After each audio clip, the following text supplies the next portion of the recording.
নমস্কার এভরিওয়ান, সবাইকে ওয়েলকাম করছি নতুন একটি রেসিপি দেখার জন্য। আশা করি যে যেখান থেকে ভিডিওটি দেখছেন সবাই সুস্থ আছেন এবং ভালো আছেন। আজকে শুকনো চালের গুঁড়ো দিয়ে একটা ডিজাইনার পিঠা রেসিপি নিয়ে আসলাম। পিঠাটা দেখতে কিন্তু ভীষণ সুন্দর, তৈরি করা অনেক সহজ। তাছাড়া এই পিঠাটা দীর্ঘদিন পর্যন্ত সংরক্ষণ করেও খাওয়া যাবে। এবার চলুন মূল রেসিপিতে যাওয়া যাক। পিঠাগুলো তৈরি করার জন্য এখানে শুকনো চালের গুঁড়ো নিলাম আর সামান্য পরিমাণে একটু সাবুদানা ব্যবহার করব। সাবুদানাটা আমি 10 মিনিট আগে ভিজিয়ে রেখেছিলাম আর খুব ভালোভাবে নরম হয়েছে। এখন সাবুদানাটাকে ভালোভাবে চেলে নিতে হবে। আর আপনারা চাইলে কিন্তু সাবুদানাটা স্কিপ করতে পারেন, কোনো সমস্যা নেই। তবে সাবুদানাটা দিলে পিঠাটা কিন্তু খেতে ভীষণ টেস্টি হয় আর পিঠাটা অনেকটাই নরম হয়। এবার আমি একটা স্টিলের গ্লাসের সাহায্যে সাবুদানাটাকে খুব ভালোভাবে চেলে নিব। তাহলে এই কাজটা খুব তাড়াতাড়ি হয়ে যাবে। আর হাত দিয়ে ভালোভাবে চেলে নিলে হাতের কিন্তু একটু ব্যথা হয়ে যায়, তাই স্টিলের গ্লাসের সাহায্যে কিন্তু এই কাজটা করে নিতে পারেন। খুব ভালোভাবে আমি চেলে নিলাম। আর অনেকগুলো কিন্তু দানা রয়েছে, হয়তোবা দেখে বুঝতে পেরেছেন। এই দানাগুলো থাকলে পিঠার ডিজাইনটা তৈরি করতে সমস্যা হয়ে যেত। এখন আমি এখানে চালের গুঁড়ো ব্যবহার করব। চালের গুঁড়ো প্রায় 50 গ্রামের মতো ব্যবহার করব, তবে লাগলে পরে দেওয়া যাবে।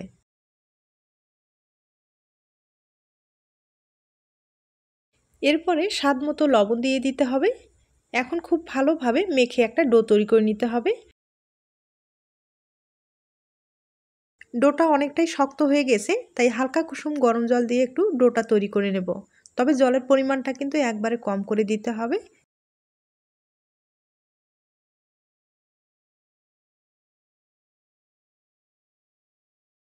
এবার ডোটাকে হাত দিয়ে মেখে খুব ভালোভাবে তৈরি করে নেব।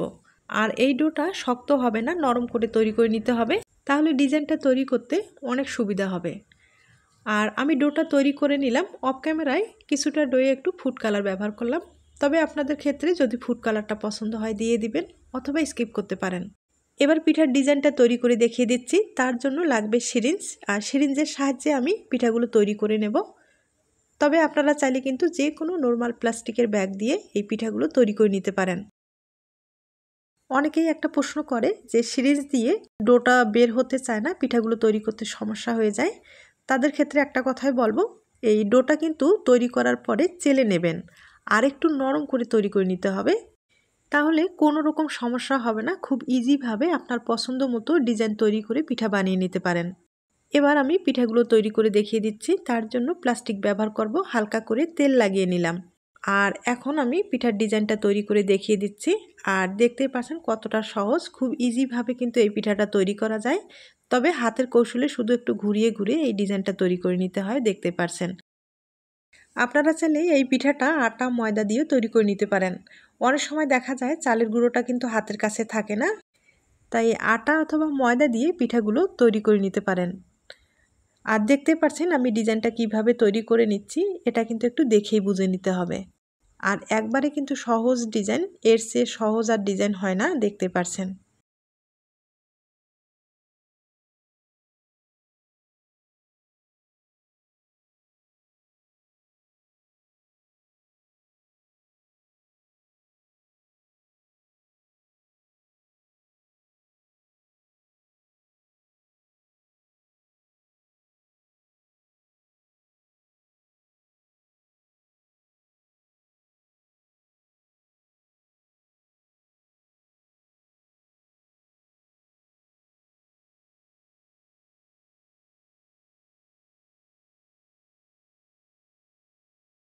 ডিজাইনটা আমি তৈরি করে নিলাম, দেখতে পাচ্ছেন কতটা সুন্দর হয়েছে। একবারে কিন্তু সাদামাঠা একটা ডিজাইন, দেখতে অসাধারণ। আপনারা চাইলে তৈরি করে নিতে পারেন।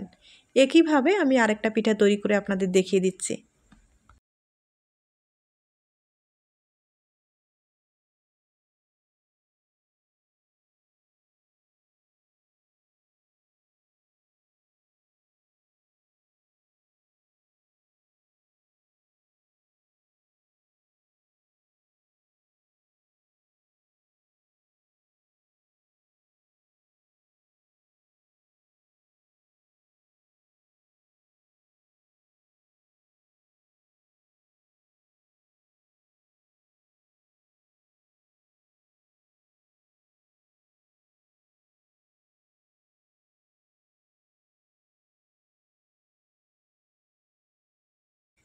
পিঠাগুলো আমি তৈরি করে নিলাম। এবার পিঠাগুলো ভাপিয়ে নিতে হবে। আর চালের গুঁড়োর পিঠা ভাপ দিতে কিন্তু বেশি সময় লাগে না, 30 সেকেন্ডের মতো ভাপ দিলেই হয়ে যাবে। তবে একবারে অনেকগুলো পিঠা দিতে যাবেন না, একটার গায়ে একটা লেগে গেলে ডিজাইনটা নষ্ট হয়ে যেতে পারে। তাই একটা একটা করে ভাপ দিলে বেশি ভালো হবে। তবে আপনাদের যদি বড় পাত্র থাকে কয়েকটা কিন্তু একবারেই ভাপ দিয়ে দিতে পারেন। একটা পিঠা আমি ভাপিয়ে নিলাম। একইভাবে আরেকটা পিঠা আমি ভাপিয়ে দেখিয়ে দিচ্ছি।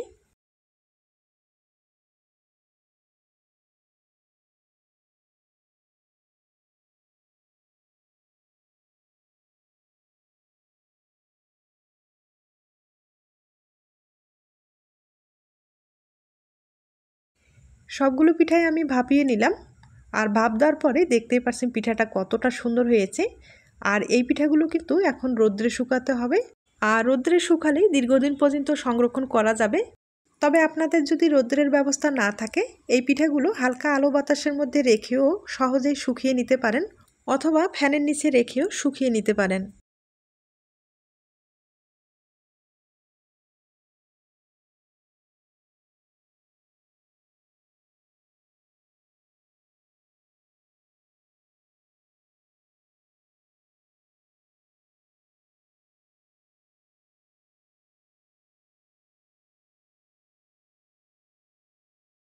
এবার আমি পিঠাগুলো রোদ্রে শুকার পরেই আপনাদের দেখিয়ে দিচ্ছি। পিঠাগুলো আমি রোদ্রে শুকিয়ে নিলাম, দেখতে পাচ্ছেন শুকানোর পরে কতটা সুন্দর হয়েছে। এভাবে আপনারা দীর্ঘদিন পর্যন্ত সংরক্ষণ করতে পারবেন। এবার আমি কয়েকটা পিঠা তেলে ভেজে দেখিয়ে দিচ্ছি। আর এই পিঠাগুলো কিন্তু হালকা আঁচে ভেজে নিতে হবে, বেশি আঁচে ভাজতে গেলে লালচে হয়ে যাবে, পিঠাটা খেতে ভালো লাগবে না।